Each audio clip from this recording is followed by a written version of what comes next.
நீங்கள் பார்த்து கொண்டு இருப்பது உங்கள் கௌசிக் ரிவ்யூ. சரி வாங்க வீடியோக்குள்ள போய் என்னென்ன நடக்க போகுது அப்படின்ற இன்ட்ரெஸ்டிங்கான விஷயத்தை தான் நீங்க அந்த வீடியோல பார்த்து தெரிஞ்சுக்க போறதில்ல. அப்படி என்ன நடக்க போகுது அப்படின்னு சொல்லிட்டு பாத்தீங்கன்னா, இந்த பக்கம் மல்லி, அந்த பக்கம் தீபிகா, இவங்க 2 பேருக்கிடையே மோதல் ஆரம்பிக்குது. அது மட்டும் இல்லாம அந்த தீபிகா இருக்காங்களா, அவங்க வந்து மல்லி மேல என்ன கேஸ் அந்த இடத்துல ஃபைல் பண்றாங்க அப்படின்னு சொல்லிட்டு பாத்தீங்கன்னா, போர்ஜரி கேஸ், குழந்தை கடத்தல் கேஸ், இந்த மாதிரி 2-3 கேஸ் அப்படியே சும்மா ஸ்ட்ராங் கேஸா போட்டாதான் அவங்க இதுக்கு மேல என்னைக்குமே வெளியே வர முடியாது. அந்த அளவுக்கு ஒரு பக்கம் வெளியே உள்ள வச்சிடணும். என் பொண்ணை கடத்தினா, அதால தீபிகா மேட போலீஸ் அதிகாரி அவளோட பொண்ணாவே நைஸா பேசி அழகா கிட்னாப் பண்ண கேஸ், அது இதுன்னு சொல்லிட்டு கண்டதை பணத்தை போட்டு விடுறாங்க.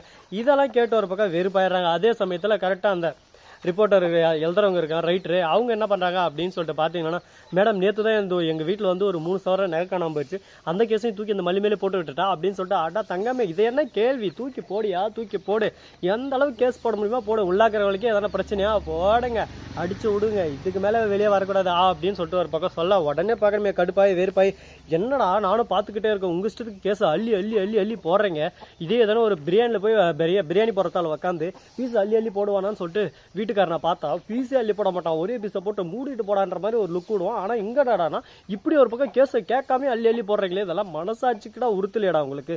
ஒரு விஷயம் நீங்க செய்யறதா இருந்தா எல்லா விஷயத்திலும் பொதுவா இருந்து அள்ளி அள்ளி தெரிக்கணும். அதை விட்டுட்டு இதில் மட்டும் கஞ்சா பேசின ரேட் இருந்துன்னு இதில் மட்டும் அப்படியே சும்மா அள்ளி விடுறீங்களே, இதெல்லாம் எந்த விதத்தில் நியாயம்னு சொல்லிட்டு தெரியல. அதே சமயத்தில் விஜயும் மறுபக்கம் தீபக்கா அங்கே வந்துடுறாப்புல. வந்ததோட மட்டும் இல்லாமல் கூடவே இன்னொரு லாயரும் வந்திருக்காங்க. யாரா அப்படின்னு சொல்லிட்டு பார்த்தீங்கன்னா, தேவசேனாவா, டே அவளாடா, அவ வந்தா எப்பா நீதிமன்றமே ஒரு பக்கம் கதி கலங்கி போயிருமே, அவங்க வந்து நின்றாவே அப்படியே சும்மா விடவெடுத்து போயிடுவாங்களே, அவங்க எப்படி இந்த இடத்துக்கு வந்தாங்க அப்படின்னு சொல்லிட்டு எல்லாருக்கும் ஒரு பக்கம் ஷாக்கிங் இருக்கும்.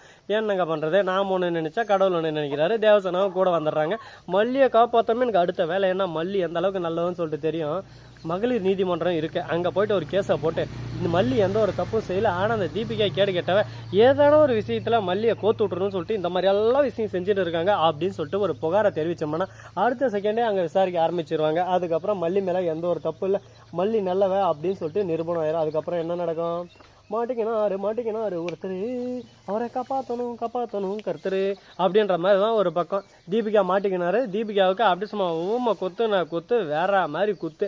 இதுக்கப்புறம் தீபிகா போலீஸ் ஸ்டேஷனே வரமாட்டாங்க, அந்த அளவுக்கு ஒரு பக்கம் அடிச்சு விட்டுறலாம். உடனே தீபிகா இருந்து, ஐயோ மேடம் என்ன மேடம் எங்கிட்ட வந்து ஒரு வார்த்தை நீங்க தான் சொல்லியிருந்தீங்கன்னா நான் இப்பவே மல்லியை கூட அனுப்பிச்சு விட்டுருவேன். அதை விட்டு தேவையில்லாம ஒரு பக்கம் அங்க போறேன் இங்க போறேன், அவளா பாக்குறேன் இவளா பாக்குறேன்னு சொல்லிட்டு தேவையில்லாத வேலை உங்களுக்கு எதுக்கு மேடம், இந்த வயசான காலத்துல உங்களுக்கு இந்த வேலையெல்லாம் தேவையா அப்படின்னு சொல்லிட்டு கேட்க, எனக்கு ஆசை தான் இந்த மாதிரியெல்லாம் பண்ணக்கூடாது, இந்த மாதிரியெல்லாம் செய்யக்கூடாதுன்னு, ஆனால் நீ விட மாட்டேன்றே, நீ பண்ணுற ஒவ்வொரு விஷயமும் எனக்கு ரொம்ப இரிட்டேட் ஆகுது. அப்படியே அது மட்டும் இல்லாமல் அப்படியே சும்மா வெறுப்பாவது ஒரு பக்கம், அந்த வெறுப்புலேயே உன்னை அடுப்பில் வைக்கிற மாதிரி அடிக்கணும்னு சொல்லிட்டு தோணுது, நான் என்ன பண்ணிட்டு சொல்லு பார்க்கலாம் அப்படின்னு சொல்லிட்டு கேட்டதும், மேடம் நீங்கள் சொல்கிறது எல்லாமே புரியுது, 100% புரியுது, ஏன் மேலே தான் தப்பு, அந்த தப்பை நான் உணர்ந்துக்கிறேன், அதுக்கேற்ற மாதிரி என்னை எந்த அளவுக்கு என்னை இம்ப்ரூவ் பண்ணி திருத்திக்க முடியுமோ நான் திருத்திக்கிறேன். அதை விட்டுட்டு தேவையில்லாமல் நீங்கள் ஒரு பக்கம் ப்ரெஷர் ஆகி, என்ன ஒரு பக்கம் ப்ரெஷர் ஆகி, என் மேலேக்கு ஒரு பக்கம் வெயிட் வச்சு, இதெல்லாம் தேவையா நமக்கு சொல்லுங்க பார்க்கலாம், என்ன குமார் இதெல்லாம் பார்த்து நீ தான் பண்ணோம், நீயே பண்ணுறதில்ல சொல்லு பார்க்கலாம் அப்படின்ற மாதிரி தான் ஒரு பக்கம் போயின்னு இருக்கு. இப்போ என்ன பண்ண போகிறாங்க, ஏது பண்ண போகிறாங்க, இவங்களோட அடுத்த மூவ் என்னவா இருக்க போகுது அப்படின்னு சொல்லிட்டு பல கேள்விகள் ஒரு பக்கம் மனசுக்குள்ளே ஓடிக்கிட்டு தான் இருக்குது. அந்த கேள்விகளுக்கான பதில் கிடைக்குமா கிடைக்காதா, என்ன நடக்க போகுது, ஏது இது நடக்க போகுதுன்னு சொல்லிட்டு கூடிய சீக்கிரம் நீங்கள் நேருக்கு நேராக பார்த்து தெரிஞ்சுக்கிட்டாங்க போகிறீங்க.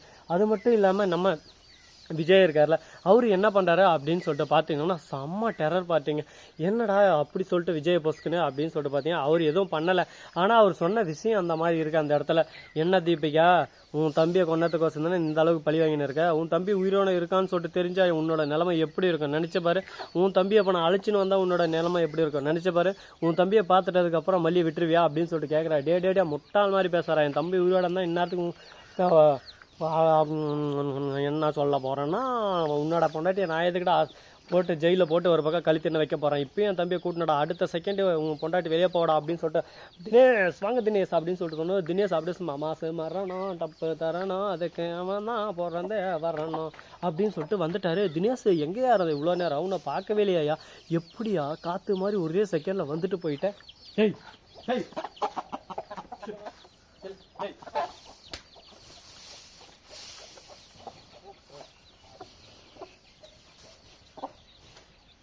காத்துக்கிட்டா கொஞ்சம் டைம் எடுத்துக்க. நீனா இப்படி புயல் மாதிரி வந்துட்டேன்.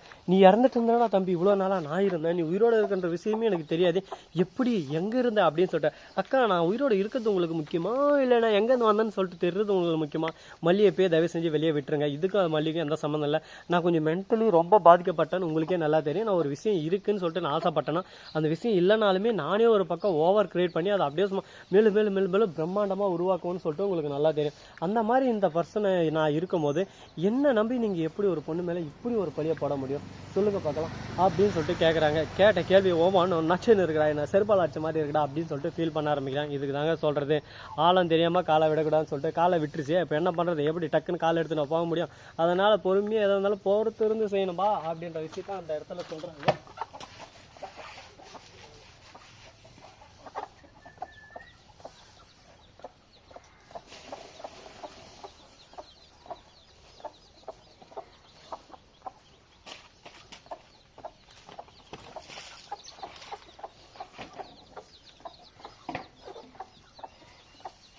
என்னங்க பண்ணுறது, நாம ஒன்று நினச்சா கடவுள் ஒன்று நினைக்கிறாரு. கடவுளோட வழியில் நாம போனால் நமக்கே ஒரு பக்கம் ஆப்பு வச்சுருவாங்க.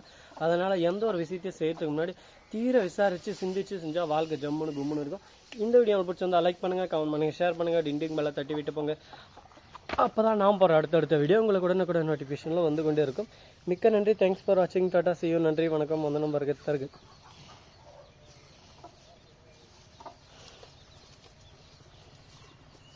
ஆட்டோக்கார நண்பா உனக்கு ரோஸ் அதிகண்டா. தேங்க்ஸ் ஃபார் வாட்சிங்.